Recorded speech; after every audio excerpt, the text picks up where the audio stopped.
Good morning students. In today's video lecture we are going to discuss about Microsoft Access कि Microsoft Access क्या होता है, उसको हम क्यों यूज़ करते हैं और ये क्या बनाने के काम में आता है और इसको हम किस तरह से वर्क करते हैं हम इसमें. तो this we are going to discuss today. So first of all, what is Microsoft Access? Microsoft Access is a product of, it is an application software of Microsoft. ये एक पार्ट होता है माइक्रोसॉफ्ट एप्लीकेशन सूट का, जिसमें Microsoft office का, जिसमें कि हमें वर्ड, एक्सेल, पावर पॉइंट और माइक्रोसॉफ्ट एक्सेस और आउटलुक ये सब मिलते हैं. माइक्रोसॉफ्ट एक्सेस एक डेटाबेस बनाने के काम में आता है. डेटाबेस कैसे बनाते हैं हम एक्सेस में?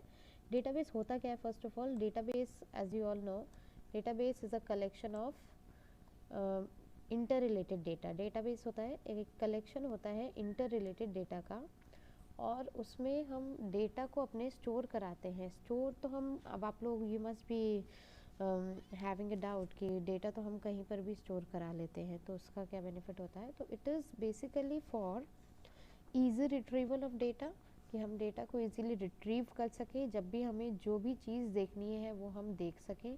Earlier when file system was there, तो जब फाइल सिस्टम चलता था तो उसमें हमें एक चीज़ को ढूंढनी है तो हमें अलग अलग फोल्डर्स में जाना पड़ता था, अलग अलग फाइल्स में देखना पड़ता था. But in Microsoft Access this is not the case. Microsoft Access एक डेटाबेस होता है. डेटाबेस बनाने का सॉफ्टवेयर है. It is software package to create a database and maintain the database and retrieve information from a database. So for all these purposes we use Microsoft Access. Microsoft Access एक relational database होता है. Now what is a relational database? क्या होता है? relational database में हम tables के form में, या हम बोले तो रिलेशन के फॉर्म में, relation is nothing but a table, हम रिलेशन के फॉर्म में डेटा को स्टोर कराते हैं. डेटाबेस क्या होता है? एज द वर्ड सेज, इधर ध्यान से देखिए, database. Database is a word which comprises of two sub parts, data and base. तो what is a data and what is a base? Data तो होता है हमारे पास में कुछ भी रॉ फैक्ट्स होते हैं, उसको हम बोलते हैं data. So what is a data? Data refers to some raw facts. And what is information? Data तो होते हैं हमारे raw facts. And what is information? Information relates to when these raw facts are analyzed or when these raw facts they are processed, so they become information. So processed data becomes information. processed data को हम बोल सकते हैं information. Okay, so it is very well I think known by you. What is data? Data refers to raw facts, और processed data को हम बोलते हैं information. अब डेटा को स्टोर कराने के लिए हमें कुछ ना कुछ रिपोजिटरी चाहिए, कोई ना कोई हमें ऐसी जगह चाहिए जहाँ पे हम डेटा को स्टोर करा सकें. तो उस जगह को हम बोलते हैं डेटाबेस.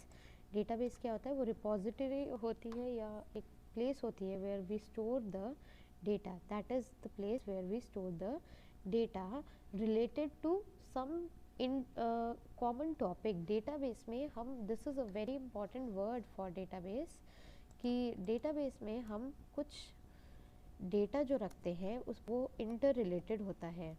इंटर रिलेटेड डेटा को ही हम स्टोर कराते हैं इन अ डेटाबेस. और डेटाबेस को ही क्यों यूज़ करते हैं हम? फाइल सिस्टम को क्यों नहीं यूज़ करते?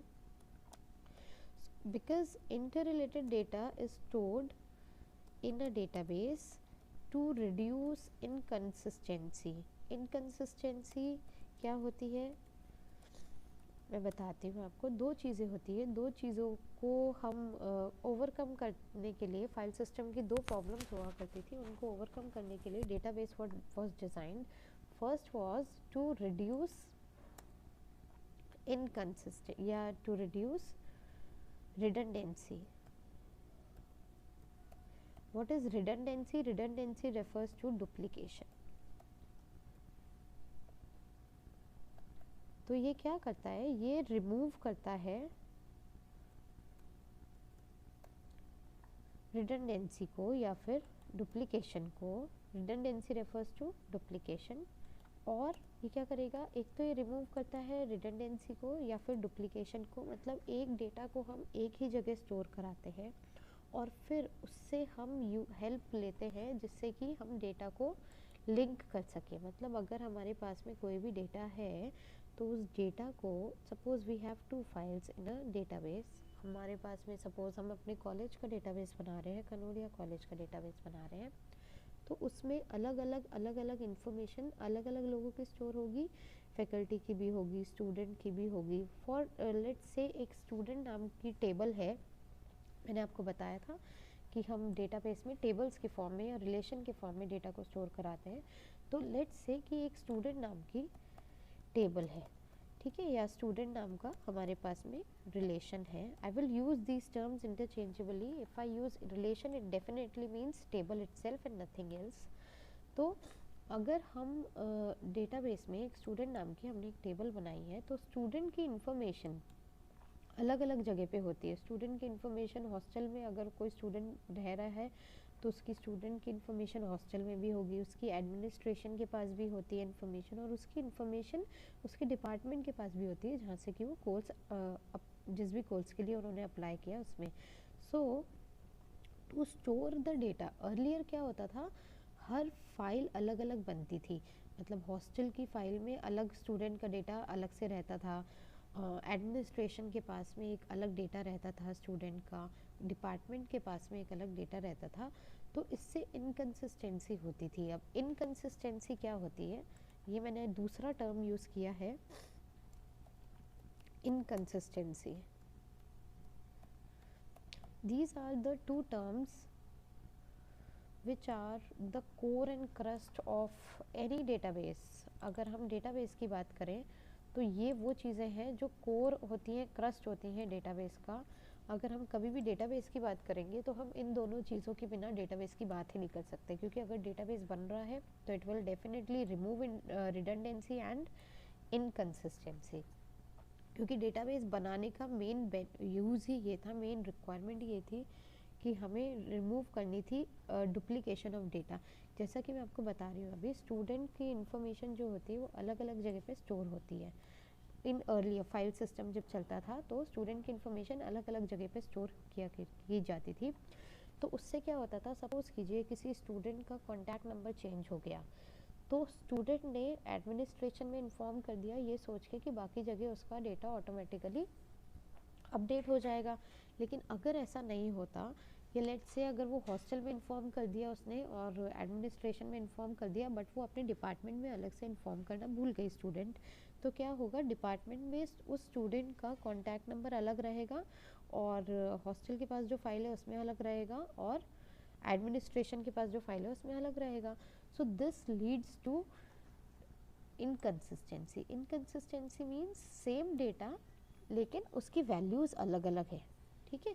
जैसे अगर स्टूडेंट, किसी एक स्टूडेंट है अदिति, उस अदिति स्टूडेंट की कॉन्टैक्ट इन्फॉर्मेशन हॉस्टल में अलग आ रही है और डिपार्टमेंट में अलग आ रही है, तो this is what is inconsistency. मतलब आपका जो डेटा है वो कंसिस्टेंट नहीं है, it is not consistent, it is inconsistent.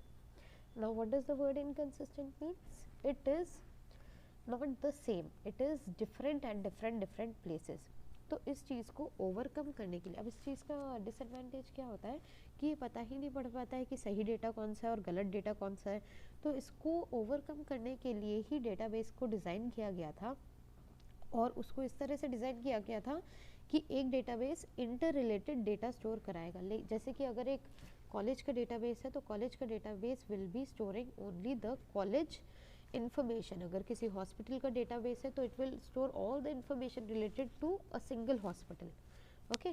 If it is university database it will store data related to a university. So this is how we create a database. और database में information store किस फॉर्म में की जाती है, information is stored in form of relation. ये relation और टेबल के फॉर्म में हम रिलेशनल डेटाबेस में इंफॉर्मेशन स्टोर करते हैं। There are different types of databases, object databases, relational, hierarchical, and there are many other types of databases which are available in the market, but normally जो use में ज़्यादातर आते हैं वो आते हैं relational database, because relational database में tables के फॉर्म में डेटा को स्टोर किया जाता है और टेबल से रिट्रीव करना, टेबल्स को कनेक्ट करना आपस में, और डेटा को इजीली हम यूज़ में ले सकते हैं, इजीली हम उसको रिट्रीव कर सकते हैं, डेटाबेस से देख सकते हैं, चेंजेस जो भी करने होते हैं वो हम कर सकते हैं। तो normally we use relational database. अब रिलेशनल डेटाबेस तो हम बना लेंगे, तो उसको बनाने के लिए जो हमें सॉफ्टवेयर चाहिए होता है वो होता है डेटाबेस मैनेजमेंट सिस्टम। किसी भी डेटाबेस को बनाने के लिए, क्रिएट करने के लिए जो भी हमें सॉफ्टवेयर चाहिए होता है, जो एप्लीकेशन काम में आती है, वो होती है डेटाबेस मैनेजमेंट सिस्टम। तो डेटाबेस मैनेजमेंट सिस्टम क्या करता है, ये डेटाबेस को क्रिएट, रिट्रीव इंफॉर्मेशन के लिए यूज़ में आता है, डेटाबेस में टेबल्स को बनाने के काम में आता है, इंफॉर्मेशन को निकालने के काम में, अपडेट करने के, इंसर्ट, डिलीट, ये सारे काम करने के काम में आता है डेटाबेस मैनेजमेंट सिस्टम। सो हमारा जो डेटाबेस मैनेजमेंट सिस्टम होता है, it plays a very important role in creation of a data. अब डेटाबेस मैनेजमेंट सिस्टम अगर हम क्रिएट कर रहे, यूज़ कर रहे हैं, तो अलग अलग डेटाबेस मैनेजमेंट सिस्टम अलग टाइप के डेटाबेस क्रिएट करते हैं। सो माइक्रोसॉफ्ट ने जो डेटाबेस मैनेजमेंट सिस्टम दे रखा है वो है Microsoft Access, MS Access. Please do not get confuse in Excel and Access. Excel अलग चीज़ होती है और एक्सेस एक अलग चीज़ होती है।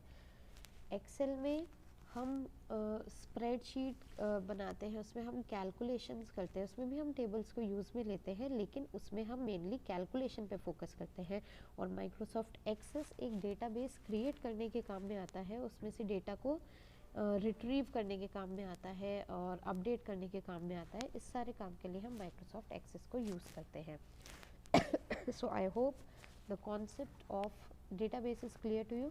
अब माइक्रोसॉफ्ट एक्सेस में हम जो डेटाबेस बनाते हैं, उस डेटाबेस में हम रिलेशंस बनाते हैं। रिलेशंस को बोला जाता है टेबल। अब हर टेबल में कुछ रोज़ होते हैं और कुछ कॉलम्स होते हैं। तो टेबल के रोज़ और कॉलम्स के लिए हम क्या वैल्यू यूज़ में लेते हैं वो मैं आपको बताती हूँ। रोज़ को बोला जाता है टपल, ठीक है, या फिर रिकॉर्ड, और कॉलम को बोला जाता है एट्रीब्यूट। कई जगह इसको डोमेन भी कहा जाता है। तो column refers to attribute, domain या प्रॉपर्टीज, और rows refers to tuple and record. तो these are the basic terminologies of a database, कि इसमें हम किस तरह से टर्म्स को, कौन कौन सी टर्म्स को हम यूज़ में लेते हैं। तो these are the terms which we use for a database. अब हम देखते हैं कि हम अपना डेटाबेस कैसे बना सकते हैं, कैसे क्रिएट करते हैं। तो सबसे पहले आपको माइक्रोसॉफ्ट एक्सेस की फ़ाइल को ओपन करना पड़ेगा। फ़ाइल ओपन होने के बाद में आपको कुछ इस टाइप से दिखेगा। अब इसमें हम फाइल पे जाके